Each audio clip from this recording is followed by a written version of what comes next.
François Diavolucci, bonsoir. Bonsoir. Vous avez été chercheur à l'Institut d'études avancées de Nantes, ancien agent de la Direction générale du Trésor et de l'Agence française de développement en Afrique notamment. Et vous venez de publier un article dans la revue Esprit, revue qui existe depuis 1932. Afrique-France, les miroirs grossissants. Qu'est-ce que vous entendez par là, miroir grossissant ?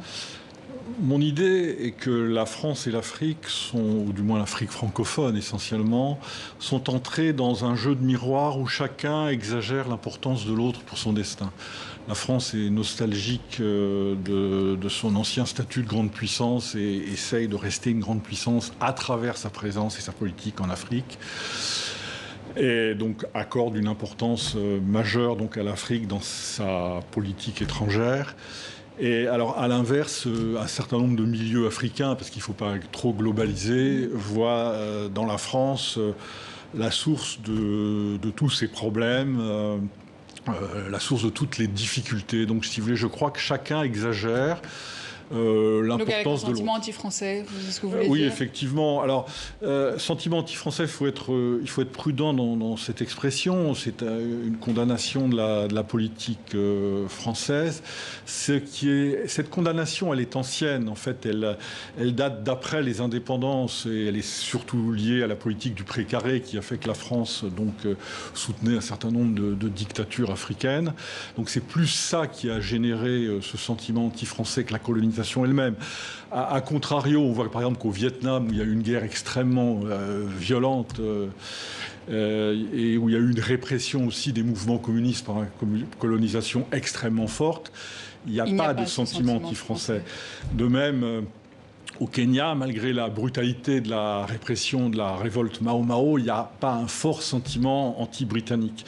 Donc je crois que ce sentiment est né dès après les indépendances. Mais alors ce qui interroge, c'est qu'il perdure alors que la donnée a changé donc 60 ans après les indépendances et qui prend des formes particulières et notamment des formes complotistes. On l'a vu, si vous voulez, au moment de la pandémie où par exemple on parlait de biokamikazes français envoyés au Cameroun. Vous voyez, il y a eu un certain nombre d'excès et on voit la main de la France derrière tous les problèmes africains. Alors justement, on va écouter le président français Emmanuel Macron qui est intervenu en décembre dernier à propos de cela. Nous devons, à très court terme, reclarifier le cadre et les conditions politiques de notre intervention au Sahel. D'abord et avant tout, avec les 5 États africains, membres du G5 Sahel. J'attends d'eux qu'ils clarifient et formalisent leurs demandes à l'égard de la France et de la communauté internationale. Souhaitent-ils notre présence? Ont-ils besoin de nous? Je veux des réponses claires et assumées sur ces questions. Je ne peux ni ne veux avoir des soldats français sur quelque sol du Sahel que ce soit, alors même que l'ambiguïté persiste à l'égard de mouvements anti-français, parfois portés par des responsables politiques.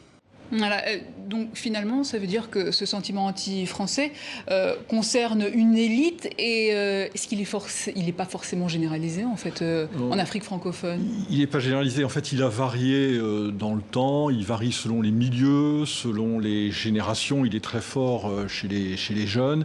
Il peut être parfois instrumentalisé par un certain nombre de dirigeants. Il faut bien sûr pas globaliser, mais quand on voit les réseaux sociaux qui ont bien sûr un effet amplificateur, comme on le sait, en Afrique comme ailleurs, on voit quand même qu'il est extrêmement prégnant, comme je vous le disais, souvent sur un mode complotiste. Alors il est tout à fait légitime de contester la politique africaine de la France. Par contre, là où ça devient plus problématique et là où ça nous dit des choses sur l'état des sociétés africaines, c'est quand on voit la France partout. Il y a une forme, si vous voulez, de recherche de boucs émissaires, qui est d'ailleurs aussi quelque chose de partagé dans le monde entier. Quand une société va mal, quand il y a des frustrations politiques, vous cherchez un bouc émissaire. Donc pour vous, la France serait un bouc émissaire? Alors la France fait tout ce qu'il faut pour se constituer en bouc émissaire, effectivement, puisque donc d'abord, si vous voulez, elle surjoue l'importance de donc elle se veut être un bouc émissaire, en fait. Je ne pense pas qu'elle le souhaite, mais quand la France invoque une responsabilité particulière, forcément, si vous voulez, elle prête le flanc à des critiques d'impérialisme ou de paternalisme, d'un certain nombre de défauts dans la relation africaine, d'une impossibilité à prendre cette relation sous des atours neufs.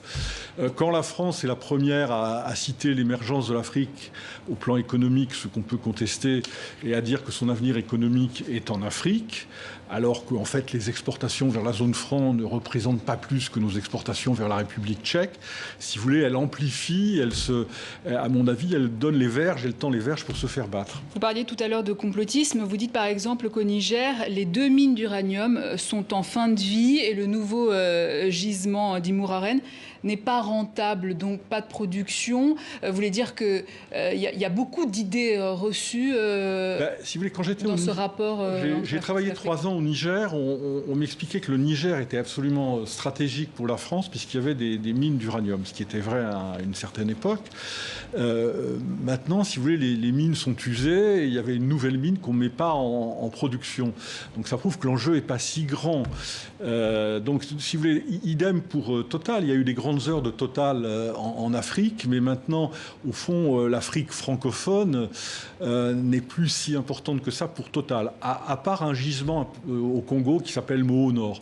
Donc vous voyez, il y a une espèce dans le discours des élites françaises, de certaines élites, de la presse, de certains milieux d'affaires, il y a une surévaluation de l'importance de l'Afrique.